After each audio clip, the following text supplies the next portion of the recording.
My husband had divorce papers ready when I learned I was infertile. Then my sister got pregnant while comforting me, but DNA tests revealed he wasn't the father and he came crawling back. Everyone. I'm Sarah, and today I want to share with you the most devastating yet ultimately liberating story of my life. This is about how my husband had divorce papers ready the moment I received life-changing medical news. How my own sister betrayed me during my darkest hour. And how DNA tests eventually revealed truths that changed everything. By the end of this story, you'll understand why sometimes the worst betrayals lead to the best revelations. And why losing everything can actually be the beginning of finding yourself. Let me start by giving you some context about my life before everything fell apart. I was 32 years old, married to my college sweetheart Daniel for 8 years, and we had been trying to have children for the past 3 years. We had what I thought was a strong, loving marriage built on mutual respect, shared dreams, and the assumption that we would eventually have the family we both claimed to want desperately. Daniel was a successful financial advisor, charming and ambitious, while I worked as a pediatric nurse, a career choice that felt like destiny given how much I loved children and dreamed of having my own. We lived in a beautiful suburban home, had a comfortable life, and from the outside, everything looked perfect. But beneath the surface, the stress of infertility was slowly eating away at our relationship in ways I didn't fully recognize at the time. After 2 years of unsuccessful attempts to conceive, we started seeing fertility specialists. The process was emotionally and physically exhausting. Months of tests, procedures, hormone treatments, and the constant roller coaster of hope and disappointment. Throughout this time, I thought Daniel and I were supporting each other through one of life's most challenging experiences. He came to most of the appointments, held my hand during procedures, and assured me that we would figure it out together no matter what it took. My sister Lisa was 34 and had always been the more outgoing, vivacious sibling.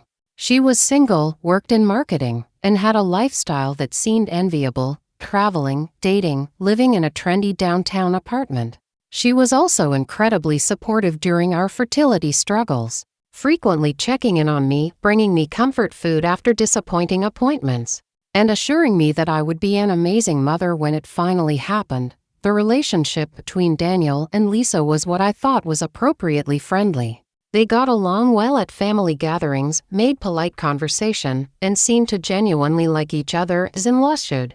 Lisa would often compliment Daniel on how supportive he was being during our fertility journey, and she would tell me how lucky I was to have such a devoted husband. I never noticed anything inappropriate or concerning about their interactions. The devastating news came on a Tuesday morning in March, after months of increasingly invasive tests and procedures. Dr. Martinez called me into her office with results that would change my life forever. She explained that I had a rare condition called Mayer-Rokitansky-Kusterhauser syndrome, which meant I was born without a functional uterus.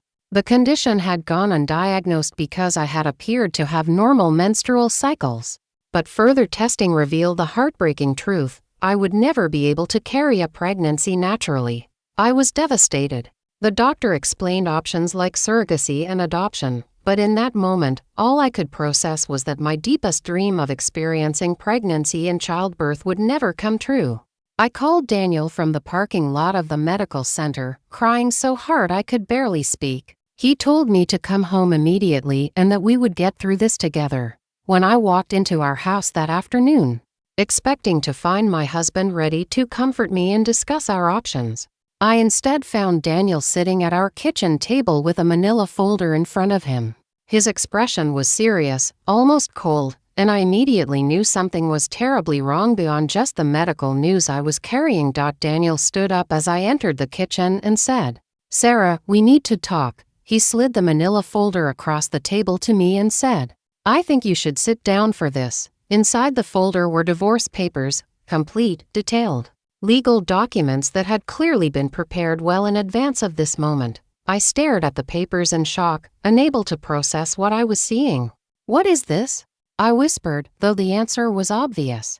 Daniel sat back down and looked at me with what I can only describe as resignation mixed with relief. He said, "I've been thinking about this for a while, and I think it's time we both admit that this isn't working." The timing was so cruel. So calculated that I wondered if he had somehow known about my diagnosis before I did. When I asked him directly, he claimed it was just coincidence, but the papers were too detailed and thorough to have been prepared overnight. He had been planning this for weeks, maybe months, just waiting for the right moment to destroy what was left of my world. Daniel's explanation was clinical and heartless. He said that our fertility struggles had shown him that we wanted different things and that he had realized he needed to be with someone who could give him the biological children he had always envisioned. He claimed that staying married to me would be unfair to both of us, and that I deserved to be with someone who didn't prioritize having biological children. The conversation that followed was surreal. Here I was, having just received the most devastating news of my life, and instead of receiving comfort from the person who had promised to love me in sickness and in health, I was being served divorce papers. Daniel was calm, almost businesslike, as he explained how he had already consulted with a lawyer and worked out what he considered fair terms for our separation. I asked him if there was someone else, and he vehemently denied it. He claimed this was solely about our incompatible life goals and that he thought a clean break would be better for both of us than dragging out an unhappy marriage. He even had the audacity to say he was doing this out of love because he didn't want me to waste more years in a marriage that couldn't give me what I needed. That night was the longest of my life. Daniel stayed in a hotel, leaving me alone in our house with divorce papers and a medical diagnosis that felt like a death sentence for all my dreams. I called Lisa, sobbing, and she immediately came over with wine and tissues. She held me while I cried and told me what an absolute bastard Daniel was for abandoning me at my lowest moment. Lisa stayed with me for the next several days, helping me process both the medical news and the betrayal of my marriage ending. She was incredibly supportive, encouraging me to fight for myself in the divorce and reminding me that I was strong enough to rebuild my life. She also expressed appropriate outrage at Daniel's timing and callousness, which felt validating when I was questioning my own perceptions of the situation. Over the following weeks, as I navigated the early stages of divorce proceedings while also trying to process my infertility diagnosis, Lisa was my constant support system. She would come over after work, bring dinner, and listen to me cry or rage about the unfairness of losing my marriage and my dreams of motherhood simultaneously. She seemed genuinely angry at Daniel on my behalf and frequently made comments about how he would regret throwing away our marriage. The divorce process moved quickly since Daniel had clearly been planning it for months. His lawyer had prepared everything, and it became obvious that he wanted to get out of our marriage as fast as possible. I was too emotionally devastated to fight very hard, and my lawyer advised me to take the settlement and move on with my life. Within 4 months, our 8-year marriage was legally over. During this time, I noticed that Lisa seemed to be going out more frequently and was often unavailable when I called. When I asked her about it, she said she was trying to live her life more fully and had started dating someone new. She was vague about the details, saying she wasn't ready to introduce him to the family yet because it was still early in the relationship. About 2 months after my divorce was finalized, Lisa invited me to lunch and said she had some news to share. She looked nervous and excited, and I assumed she was finally going to tell me about her new boyfriend. Instead, she took a deep breath and announced that she was pregnant. I was shocked because Lisa had never expressed much interest in having children, and she had always been career-focused and seemingly content with her single lifestyle. When I asked about the father, she became evasive and said it was complicated but that she was planning to raise the baby as a single mother. My reaction was complex. I was genuinely happy for Lisa if this was what she wanted, but I was also devastated because her pregnancy was a painful reminder of what I would never experience. She seemed to understand this and was very sensitive about not discussing pregnancy details around me unless I specifically asked. Over the following weeks, as Lisa's pregnancy progressed, I noticed some odd things about her behavior. She would sometimes make comments that seemed to indicate more knowledge about Daniel's thoughts and feelings than I would expect from someone who only saw him occasionally at family gatherings. When I mentioned this, she said she had run into him a few times and that he had seemed lonely and regretful about our divorce. About 4 months into Lisa's pregnancy, she finally admitted to me that Daniel was the father. She broke down crying and said that it had started as him seeking comfort after our divorce and her trying to understand what had happened to our marriage. She claimed that their relationship had developed gradually and that they had both been surprised by her pregnancy. I was absolutely devastated by this revelation. My own sister had been sleeping with my ex-husband, and they had created the family that I had always dreamed of having.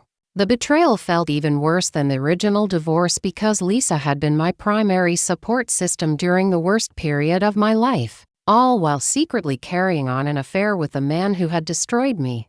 Lisa insisted that nothing had happened between them while Daniel and I were still married, and that their relationship had only begun after our divorce was final. She claimed that they had bonded over both feeling guilty about how our marriage had ended, and that their relationship had evolved from friendship into something romantic. When I confronted Daniel about the situation, he confirmed Lisa's version of events but seemed uncomfortable and evasive about details.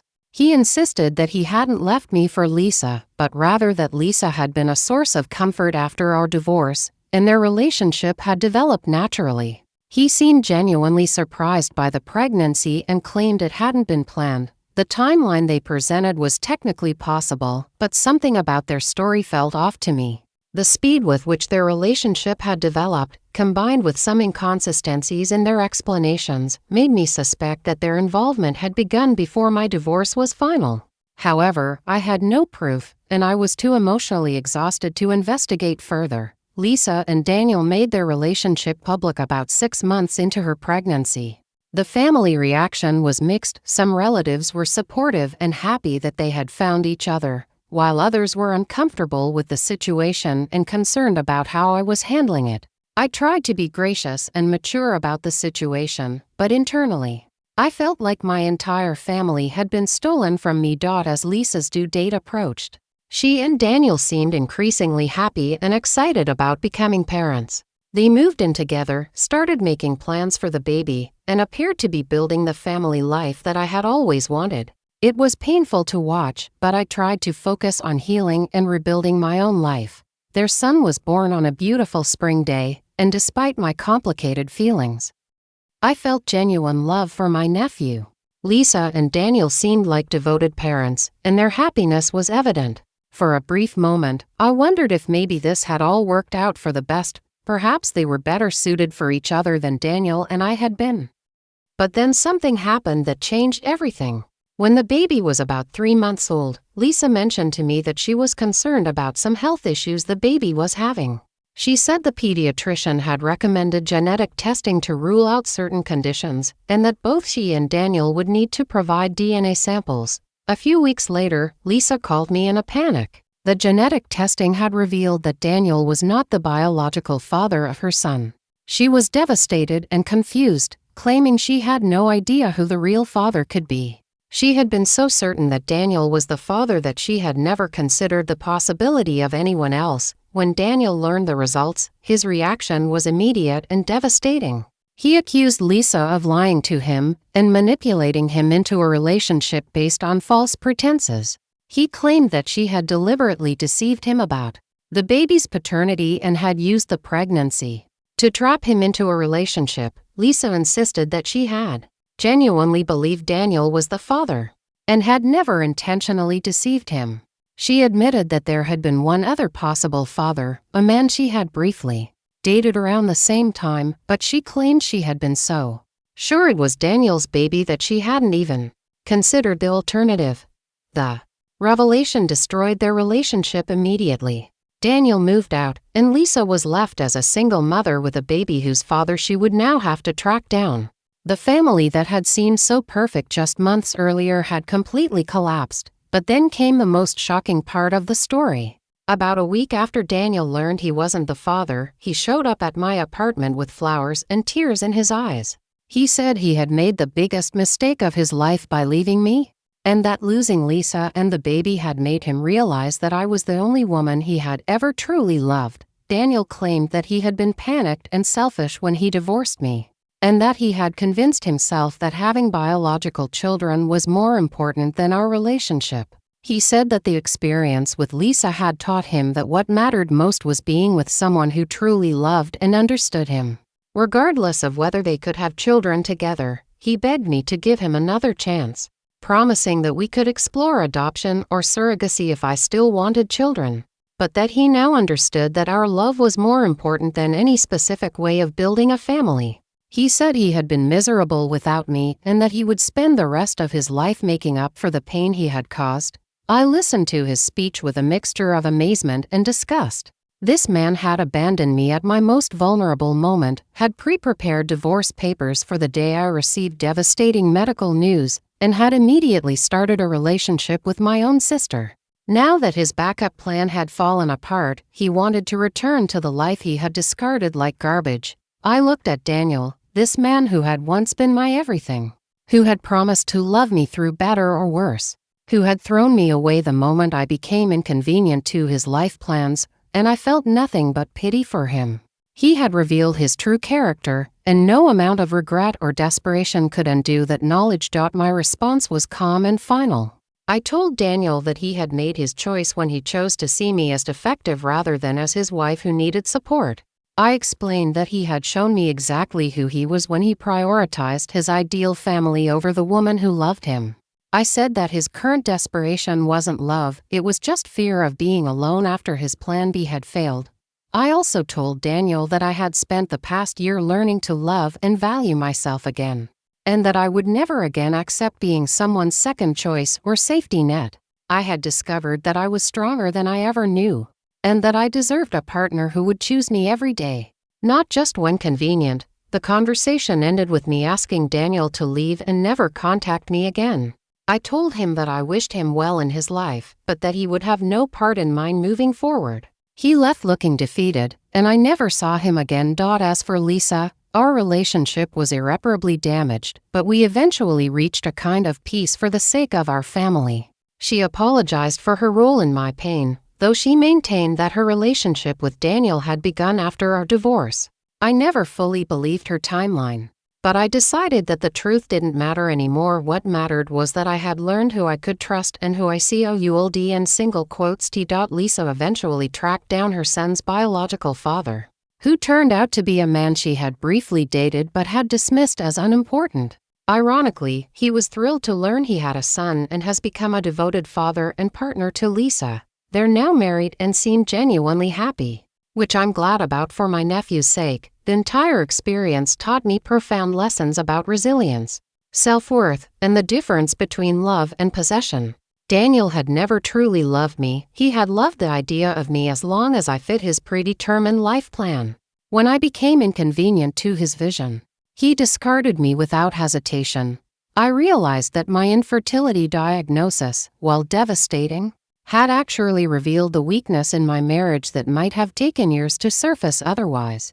Daniel's reaction showed me that he viewed me as a means to an end rather than as a person worthy of love regardless of my reproductive capacity. The betrayal by Lisa was perhaps even more painful because I had trusted her completely during my most vulnerable time. However, I eventually came to understand that her actions said more about her character than about my worthiness of loyalty. Some people are simply not capable of putting others' needs before their own desires. Today, I'm in a much better place than I ever imagined possible during those dark months after my diagnosis and divorce. I'm in a loving relationship with a man who knew about my infertility from early in our relationship and has never seen it as a limitation or flaw. We're planning to adopt children when we're ready, and he's excited about building our family in whatever way works for us. I've also found deep fulfillment in my work with infertile couples, helping them navigate the medical and emotional challenges that I understand so intimately. My experience has given me unique empathy and insight that allows me to support others going through similar struggles. The most important lesson I learned is that my worth as a woman and as a human being was never dependent on my ability to have biological children. I am complete and valuable exactly as I am, and anyone who can't see that doesn't deserve a place in my life. Daniel's attempt to return to me after his backup plan failed was actually the final gift he could have given me. It showed me definitively that I had been right to see his abandonment as a revelation of his character rather than a reflection of my inadequacy. His desperation when he lost Lisa only confirmed that he was incapable of the unconditional love that real partnership requires.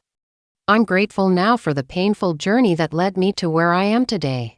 Without experiencing such complete betrayal and loss, I might never have discovered my own strength or learned to value myself properly. Sometimes the worst things that happen to us clear the path for the best things to come.